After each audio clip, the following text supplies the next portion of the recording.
एश के अनुसार मनुष्य भाषा अर्जन यंत्र के साथ जन्म लेते हैं, उन्हें भाषा सीखने में सहायता करता है। यानी भाषा अर्जन यंत्र के साथ मनुष्य जन्म ले रहे हैं।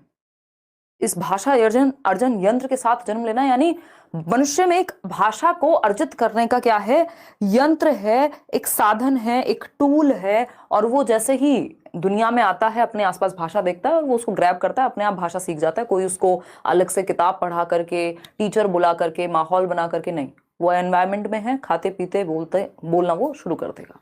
कौन कहता है ये बात? बिल्कुल सही कह रहे हैं। सिर्फ 71% लोग। इतने इससे आसान क्वेश्चन धरती पे नहीं बना है सीटेट के लिए कि भाषा अर्जन यंत्र किसने दिया है। अगर हमें ये भी नहीं पता, जन्मजात क्षमता होती है मनुष्य में भाषा को अर्जित करने की, ये चॉम्स्की का कथन है, तो दिमाग में बिठा लीजिए। सामाजिक सांस्कृतिक सिद्धांत से संबंधित नहीं है। जवाब दीजिए। कुछ क्वेश्चन इजी ही आने हैं, मुश्किल क्वेश्चन की संख्या कम ही होती है। लेकिन पहले जैसे हम प्रीवियस ईयर में देखते थे ऑनलाइन से पहले, तो हिंदी पेडागोजी कंपैरेटिवली इजी थी। अभी जो मुश्किल क्वेश्चन है, मान लीजिए 15 में से 3 क्वेश्चन मुश्किल आ रहे हैं, वो मुश्किल क्वेश्चन नॉर्मल से ज्यादा मुश्किल है। आसान तो वैसे ही है करके कि कौन सा वाइगोस्की के सामाजिक सांस्कृतिक सिद्धांत से संबंधित नहीं है। संबंधित नहीं है। सामाजिक अंतःक्रिया, वाइगोस्की को देखते ही 3 चीजें याद आनी चाहिए। SCL, society, culture, language. Society मतलब सामाजिक अंतःक्रिया, ये तो उन्होंने कहा है, उनकी थियोरी का नाम ही सामाजिक सांस्कृतिक सिद्धांत है, तो समाज और संस्कृति को महत्व देंगे। सहायता करना यानी स्कैफोल्डिंग, मचान, बिल्कुल सही है। समीपस्थ विकास का क्षेत्र, अब जिसकी CDP अच्छी है, क्या वो इसको आंख बंद करके नहीं सॉल्व कर देगा? बिल्कुल। लेकिन अभी लास्ट क्वेश्चन में इन्होंने पूछा था भाषा अर्जन का यंत्र, ये तो चॉम्स्की ने दिया है ना, बाबा चॉम्स्की दे करके गए हैं। ठीक, ये डी ऑप्शन। आगे बढ़ेंगे क्वेश्चन नंबर 3 पर, पढ़िएगा इसको, जवाब दीजिएगा। अब ये क्वेश्चन आपको बेसिकली ये डिस्ट्रैक्ट करते हैं। आज भी मैं क्लास में भी वही हम बात कर रहे थे कि क्वेश्चन से ज्यादा कई बार ऑप्शंस मुश्किल होते हैं, और 3 ऑप्शन जो हैं वो डिस्ट्रैक्टर कहलाते हैं। ये बात तो बिल्कुल फैक्ट ही है कि जब क्वेश्चन बनाया जा रहा है साइकोलॉजिकली, तो 3 ऑप्शन तो आपको डिस्ट्रैक्ट करने के लिए ही डाले गए हैं ज्यादातर। अगर दोनों ऑप्शन सही नहीं है उस केस में, तो वो डिस्ट्रैक्ट करने से बचना है। ऑप्शंस के अकॉर्डिंग आपको आंसर तक पहुंचना है, एक ही है उत्तर तो सही। तो देखते हैं, फटाफट से आप लोग जवाब दीजिए, फिर हम आगे बढ़ेंगे।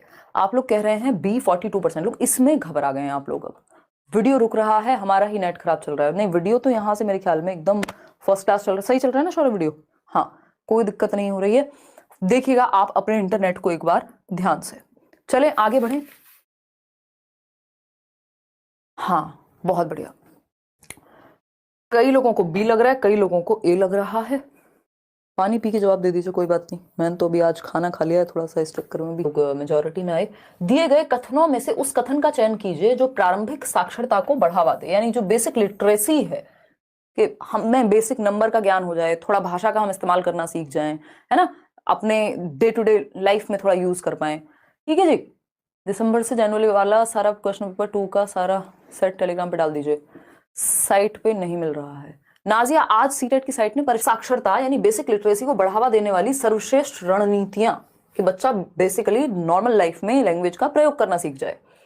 पहला ऑप्शन है भाषा विकास के आरंभिक वर्षों में अभिभावकों द्वारा की गई बातचीत, यानी जो उसके एनवायरमेंट में आसपास में बातचीत हो रही है, उससे वो प्रारंभिक साक्षरता उसके अंदर आएगी। दुनिया की भी जानेगा, दुनिया को भी थोड़ा भाषा का प्रयोग कर पाएगा। सही बात है, सुंदर बात है, सस्ती बात है, टिकाऊ बात है, कोई दिक्कत नहीं है। ठीक है जी। अब आता है बी ऑप्शन, बच्चों को कहानियां पढ़कर सुनाना। चलो, बच्चे, माँ बाप कई बार कहानियां सुनाते हैं, तो सुनने से भी उनको इमेजिनेशन, कल्पना विकसित हो रही है, श्रवण शक्ति विकसित हो रही है, श्रवण कौशल बेहतर हो रहा है, फिर मौखिक कौशल भी बेहतर होगा। जब वो सुनेंगे तो कल्पनाशीलता तो आएगी ही आएगी, और दुनिया के बारे में भी पता लग रहा है। तो यानी वो बेसिकली क्या कर पाएंगे, क्वेश्चंस पूछेंगे जब वो कहानी सुन रहे होंगे, तो बेसिक लिटरेसी उनमें आएगी। अपने मित्र को, इसको भी सही मान लेते हैं, अपने मित्र को पत्र लिखने के लिए कहना। अब प्रारंभिक साक्षरता, पत्र लिखने के लिए कहना, इतना एडवांस अभी बच्चा नहीं हुआ है। हम तो प्रारंभिक की बात कर रहे हैं कि वो बेसिकली यूज कर ले थोड़ा बहुत। बच्चों को पन्ने पर वाक्य की नकल करने के लिए थोड़े एडवांस हो गए फिर। तो ए और बी ही सही है, यानी आप लोग सही उत्तर दे रहे हैं इतनी देर से।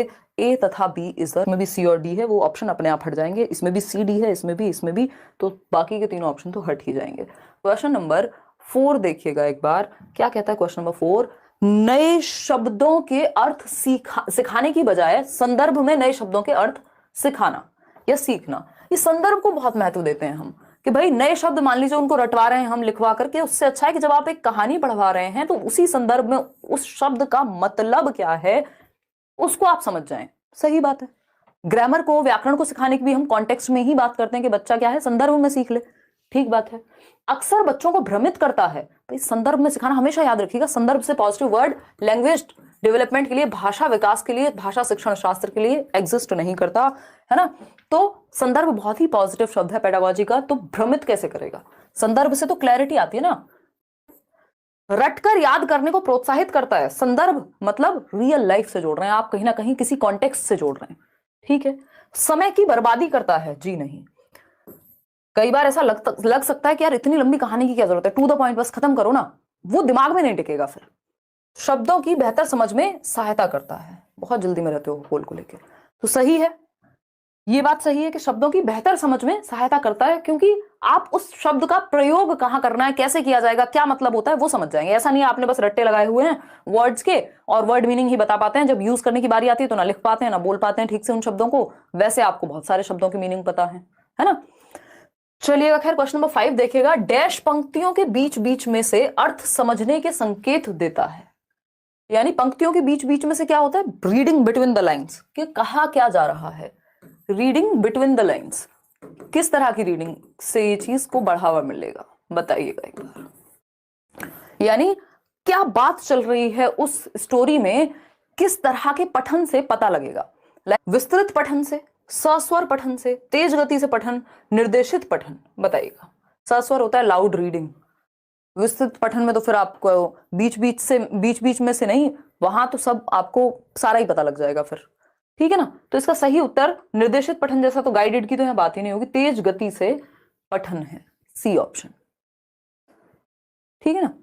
सस्वर पठन तो उच्चारण को अच्छा करने के लिए है, कई बार इसमें समझने में भी चीजें मिस हो जाती हैं। तो पंक्तियों के बीच बीच में से अर्थ, बिटवीन द लाइन, जब आप मान लीजिए कोई बुक खोली आपने पहले से पढ़ी हुई है, फटाफट आप पढ़ते जा रहे हैं, देख रहे हैं अच्छा ये बात चल रही है, ये बात चल रही है, आप पैराग्राफ भी पढ़ रहे हैं तो यही होगा।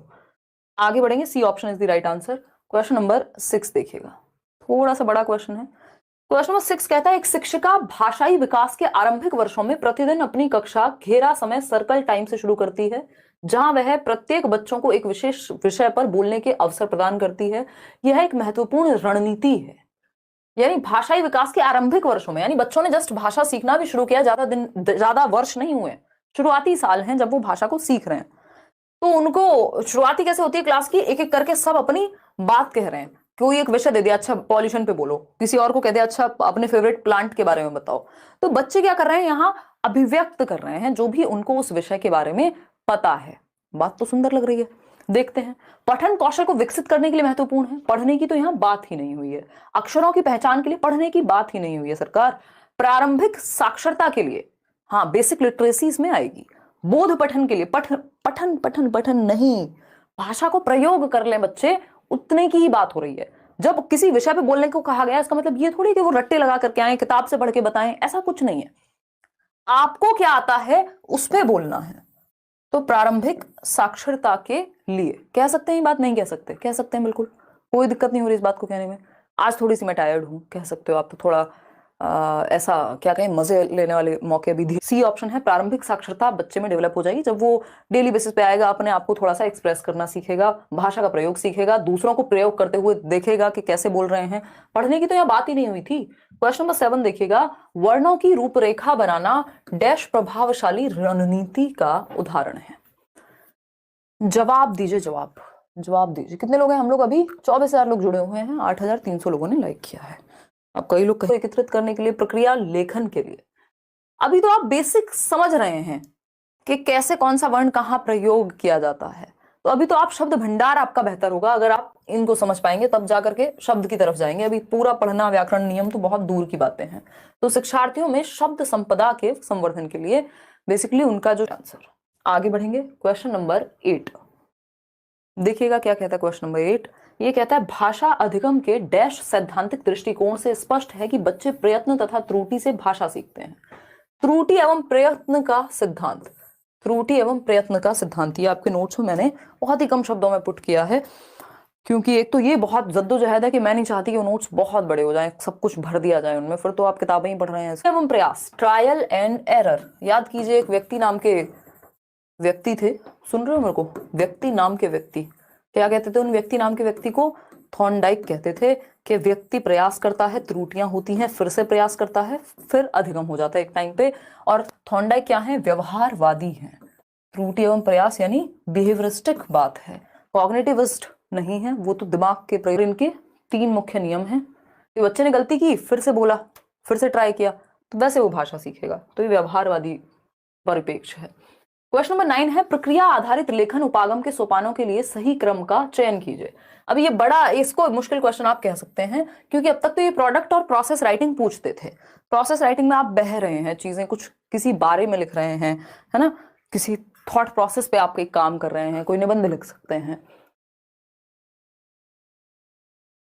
प्रमोद कह रहे हैं आपने स्कूलिंग कहाँ से की है? बनाने से शुरू कर रहे हैं कहानी को, तो उसका मतलब आप रट्टे लगाने की कोशिश कर रहे हैं। ठीक, पहले आप मंथन तो करेंगे कि किस बारे में बात होनी है, लिखने क्या वाले हैं। फर्स्ट स्टेप यहां सी होगा, ई नहीं होगा। उसके बाद आप रूपरेखा बनाएंगे। ठीक, फिर जाकर के एक प्रारूप तैयार करेंगे, किस तरह का स्ट्रक्चर होने वाला है। फिर जाकर के क्या करेंगे, अब जो भी आपने तैयार किया है एक, उसकी पुनरावृत्ति करेंगे, देखेंगे उसमें और क्या कर सकते हैं। फिर क्या करते हैं, फिर प्रूफ रीड करते हैं। सब कुछ हो गया तैयार, वो नोट्स में आपको कितने दिनों से दिखा रही हूँ, बट उनकी प्रूफ रीडिंग इतनी बार हो चुकी है, उनमें इतनी एडिटिंग हो चुकी है, इतनी चीजें हो चुकी हैं। ठीक, तो प्रूफ रीड करेंगे फिर, और फिर लास्ट में जाकर के अंतिम स्वरूप देना कि फाइनली अब प्रूफ रीड हो चुके हैं, फाइनली ये है आपका। क्वेश्चन नंबर है 10, ड्रिलिंग यानी दोहराव डैश की एक प्रमुख प्रविधि है, यानी टेक्निक है। ड्रिलिंग किसके अंदर आती है? यानी प्रैक्टिस आप इसको कह लीजिए या रेपिटेशन कह लीजिए, किसके अंदर आएगा? समग्र भाषा उपागम होता है होल लैंग्वेज लर्निंग, यानी आप लैंग्वेज को एक कंप्लीट वे में सीख रहे हैं। जैसे कि स्टोरी के माध्यम से जब आप सीखते हैं तो वो समग्र भाषा उपागम में आता है कि आप सुन भी रहे हैं, इमेजिन भी कर रहे हैं, बोलना भी सीख रहे हैं, बहुत कुछ सीख रहे हैं एक साथ। तो इसमें बार बार दोहराव की जरूरत नहीं होती, तो ये तो हट गया। संप्रेषणात्मक उपागम में सिर्फ आप कम्युनिकेट करते हैं, जरूरी नहीं बार बार आप रिपीट करें चीजों को। कम्युनिकेशनल जो टीचिंग लर्निंग है उसमें CLT जिसको कहते हैं कम्युनिकेटिव लैंग्वेज टीचिंग, तो उसमें आप बच्चों को संप्रेषण करने देते हैं, वो गलत बोल रहे हैं तो बोलने देते हैं। इसमें बार बार दोहराव की, सेम बात को रिपीट करने की, ड्रिल का मतलब ये सेम बात रिपीट कर रहे हैं आप। व्याकरण अनुवाद विधि और खेल विधि, खेल विधि में भी बच्चा एक्टिव होगा। ये थोड़ा मैंने आपको वैसे भी कहा हुआ है, ड्रिल जहां मिले समझ जाओ कि थोड़ा बोरियत वाली बात है ना, बोरिंग बात है। ये बोरिंग बात व्याकरण अनुवाद विधि से जुड़ी हुई है कि जब आप ग्रामर ट्रांसलेशन करते हैं तो आप नियमों का बार बार आप क्या करते हैं, मान लीजिए ग्रामर का कोई रूल पढ़ा और इंग्लिश का रूल हिंदी में पढ़ रहे हैं, और फिर ऐसे ही नाउन पढ़ा तो उसके 50 फिर क्वेश्चन प्रैक्टिस करेंगे। तो ये ग्रामर ट्रांसलेशन है आपका, सी ऑप्शन सही होगा यहाँ। क्वेश्चन नंबर 11, क्वेश्चन नंबर 11 देखिएगा, बच्चों के द्वारा पठन तथा लेखन में की गई त्रुटियां, गलतियां, ये बहुत इंपॉर्टेंट है। लगभग पेपर में कम से कम भी 5 सवाल ये एरर्स से मिल जाएंगे आपको, 4 से 5 सवाल। और एरर्स आपको सिंपल ध्यान रखना है, बहुत ही पॉजिटिव चीज है, बच्चे की थिंकिंग में विंडो देते हैं हमें। तो गलतियां गलत नहीं है, ये याद रखना है। ऐसा कोई नहीं जिसने सीखा है और गलती नहीं की। क्या कर रहे हो भाई? हैं सफ्तियां क्या है? बढ़िया हैं, होने दो। मतलब इसका मतलब ये नहीं है कि गलतियां ही होने दो, गलतियां होने दो और होने ही दो, ये गलत है ना। जैसे कई लोग कहते हैं लिसनिंग, स्पीकिंग, रीडिंग, राइटिंग ये होने चाहिए 4। मनोवैज्ञानिक तरीका जो है वो ये है कि सुनना, बोलना, पढ़ना और लिखना। अब सिर्फ ये ही है, ये गलत है, लेकिन होना ये चाहिए, है ना। इसी क्रम में सीखे जाते हैं, ये गलत है, लेकिन हाँ क्रम यही है। भाषा विकास में बाधाएं, गलतियां बाधाएं नहीं बनती। प्रवाह प्राप्त करने में रुकावटें, अगेन ये नेगेटिव है, और एरर क्या है? पॉजिटिव वर्ड है। ठीक, बच्चे की गलतियां। भाषा सीखने में व्यक्ति की अयोग्यता, इनेबल है, अगर गलती कर दी, अनेबल है, फिर वो नहीं सीख पाएगा। भाषा अधिगम के लिए सीढ़ी है। गलतियां क्या है? पता लगेगा ऊपर कैसे जाना है, समझ में आ गया आपको। अब आप 2 स्टेप आगे जाएंगे उसको ठीक करके। तो A option is the right answer. Question number 12 देखिएगा, आसान सा सवाल है। भाषा अधिगम के रचनावादी उपागम में, रचनावादी समझते हैं, कंस्ट्रक्टिविस्ट। रचना यानी बच्चा क्या है? सक्रिय होगा, एक्टिव होगा। ठीक, 4% लोग। जिज्ञासा आधारित अधिगम, बिल्कुल सही बात है। बच्चा एक्टिव कहाँ है? प्रभावकारी औजार के रूप में ड्रिल, दोहराव, इसको तो हम नेगेटिव मानते हैं, इससे तो बोरियत होती है। रचनावाद में नहीं आता है ये बार बार प्रैक्टिस करना। आदत का निर्माण यानी एक हैबिट डलवा दो, ये व्यवहारवाद का हिस्सा है। दोनों ही, ड्रिल भी और ये आदत का निर्माण भी। जिज्ञासा, क्योंकि आदत कैसे पड़ेगी? बार बार रिपीट करने पे। जिज्ञासा आधारित अधिगम यानी क्यूरियोसिटी बेस्ड लर्निंग, जहां बच्चा एक्टिव हो। वो रचनावादी उपागम है। बिल्कुल सही बात है, बच्चे की जिज्ञासा को फुलफिल करेंगे, 1 नंबर दिलाएगा ही दिलाएगा। क्वेश्चन नंबर 13 देखिएगा, national education policy. National education policy को भी अलग से प्रॉपर नोट्स में डाला है, कंप्लीट डिटेल में थोड़ा सा डाला है, देखिएगा। क्वेश्चन नंबर 13 देखिए, बुनियादी स्तर पर एनईपी यानी एक बेसिक लेवल पे जो नेशनल एजुकेशन पॉलिसी है किस चीज पर ध्यान केंद्रित करती है? बच्चे की भलाई पे ही करेगी, और क्या है? बच्चे की भलाई से ऊपर किसी भी पॉलिसी के लिए क्या हो सकता है? ये तो हमारा फंडा है। तो ए ऑप्शन है साक्षरता पर, बी ऑप्शन है साक्षरता तथा अंक ज्ञान पर, प्राकृतिक विज्ञान पर, सामाजिक अध्ययन के शिक्षण पर। ये सब तो बाद में आएगा, पहले बेसिक लिटरेसी तो पता हो बच्चों को, बेसिक लिटरेसी तो आती हो। क्यों इतने गलत आंसर देते हो यार? आंसू आ गए मेरे ये आंसर देख करके। क्या करूं मैं आखिर? एक ने भी सही उत्तर नहीं बताया। कितने लोग हैं जो सही उत्तर दे रहे हैं? देखूं एक बार। 9% लोग, सिर्फ 9% लोग। क्या इन्हीं 9% लोगों को सीटेट क्लियर चाहिए? ये तो इतना आसान था। मतलब हम एनईपी के बेसिक क्वेश्चन भी नहीं कर रहे। मैंने एक सेशन कराया हुआ है नेशनल एजुकेशन पॉलिसी पे, सिर्फ उसको भी देख लीजिए, आपको ये समझ में आ जाएगा कि बेसिक अर्थमेटिकल स्किल्स आपको आती हो और बेसिक न्यूमरेसी स्किल्स जिसको वो बोल रहे हैं, जिसमें भाषा का प्रयोग और बेसिक मैथ्स का कैलकुलेशन वगैरह आपको आता हो। तो साक्षरता तथा अंक ज्ञान पर फोकस करती है, सिर्फ साक्षरता पर नहीं, बेसिक न्यूमरेसी स्किल्स भी तो आए, लिटरेसी के साथ साथ न्यूमरेसी भी आए। ठीक है, तो B option is the right answer, ध्यान रखेंगे इस बात को। क्वेश्चन नंबर 14 देखिएगा, क्या पूछा है? निम्नलिखित में से कौन सा मौखिक संप्रेषण को बढ़ावा नहीं देता? मौखिक संप्रेषण यानी ओरल कम्युनिकेशन। जब आप बात कर रहे हैं, जैसे मैं और आप अभी बात कर रहे हैं, हालांकि आप उधर से लिख के बात कर रहे हैं, बट जैसे मैं और शौर्य यहाँ बैठे हैं, तो हम अगर बात करें जैसे कल हमने लास्ट में किया, तो वो मौखिक संप्रेषण है, यानी हम ओरल लैंग्वेज का यूज कर रहे हैं एक दूसरे से बात करने के लिए। पत्र का प्रयोग नहीं कर रहे हैं कि लीजिए अब आप इसमें लिख के जवाब दीजिएगा। तो संप्रेषण को बढ़ावा क्या नहीं देता? बच्चों द्वारा एक दूसरे से बातचीत करना, इससे तो बढ़ावा मिलेगा, मौखिक रूप से बात कर रहे हैं, सही है ये तो। टेलीफोन पर अपने अनुभव साझा करना, इससे भी मौखिक भाषा, टेलीफोन पे क्या प्रकट हो जाते हैं हम, प्रकट भी हो जाएंगे, अगर वीडियो कॉल भी होगी तब भी मौखिक मुंह से तो बोलेंगे ही ना, तो ये भी पॉजिटिव है। समाचार प्रसारण या बच्चे का साक्षात्कार लेना, यानी आप इंटरव्यू ले रहे हैं बच्चे का, तो इंटरव्यू लेने में बच्चों को बोलना तो पड़ेगा, तो इससे तो ओरल लैंग्वेज उसकी अच्छी होगी। भाई आप मान लीजिए केंद्रीय विद्यालय के लिए जाएंगे इंटरव्यू के लिए, आप मॉक टेस्ट, मॉक इंटरव्यूज तैयार करेंगे, हम लोग बैठ, कई सारे एंकर्स हो सकते हैं, नाम लेंगे तो कई लोग ऐसे पढ़ेंगे। क्वेश्चन नंबर 15 पर निष्क्रिय शब्दावली है। एक तो होती है आपकी एक्टिव वोकैबुलरी, दूसरी होती है पैसिव वोकैबुलरी, या इसको इस तरह से भी देख सकते हैं कि एक्सप्रेसिव है कि रिसेप्टिव है। ग्रम्यात्मक शब्दावली की बात हो रही है जिसको आप ग्रहण कर रहे हैं और प्रयोग उस समय पे नहीं कर रहे हैं डायरेक्ट, या फिर क्या? बताइएगा एक बार, फटाफट से बताइएगा। शेष नारायण वर्मा, अच्छा जी, पास तो हो जाएंगे अगर सिर्फ पेडागोजी अच्छे से समझ लें, सिर्फ नोट्स भी पढ़ लोगे तो। 30 देखिए, निष्क्रिय शब्दावली यानी पैसिव या रिसेप्टिव ग्रम्यात्मक, जिसको आप एक्टिवली यूज नहीं कर रहे हैं उस समय पे। वे शब्द जिन्हें हम सुनते तथा पढ़ते समय प्रयोग करते हैं, वे शब्द जिन्हें हम बहुधा दूसरों के साथ प्रयोग करते हैं, तो ये निष्क्रिय कैसे हो जाएगी? ये तो सक्रिय हो जाएगी। जिसको आप बहुत ज्यादा दूसरों के साथ प्रयोग कर रहे हैं एक्टिवली, मान लीजिए जैसे सुबह से शाम तक 4 बार यार तो बोल ही देते होंगे आप अपने दोस्तों में, या कुछ नॉर्मल शब्द होंगे जिनका प्रयोग आप बार बार करते हैं, तो ये तो सक्रिय वोकैब है। वे शब्द जिन्हें हम लिखते समय प्रयोग कर रहे हैं, तो इसमें तो हम एक्टिव हैं, ये निष्क्रिय फिर से नहीं हो सकता। वे शब्द जिन्हें हम बोलते समय प्रयोग कर रहे हैं, तो अगेन हम यूज करने में जब ला रहे हैं, तो ये तो सक्रिय शब्दावली हो गई, एक्टिव वोकैबुलरी हो गई। इंग्लिश पेडागोजी में भी यही पूछा जाता है। एकमात्र सही उत्तर यहां हमें ए ही नजर आ रहा है, क्योंकि वे शब्द जिन्हें हम सुनते तथा पढ़ते समय प्रयोग करते हैं। अब ये ना जो प्रयोग लिखा है ना, यही कंफ्यूज कर रहा है हमें, अदरवाइज तो आंसर यहां साफ था, है ना। इसको समझना, इसके आंसर तक पहुंचने का सिंपल तरीका है कि 3 ऑप्शंस हम एलिमिनेट कर पाए अगर हमें कंफ्यूजन हो रही है तो। हमें इतना पता है कि निष्क्रिय शब्दावली का मतलब है हम प्रयोग नहीं कर रहे होंगे, हम नहीं बोल रहे होंगे, है ना।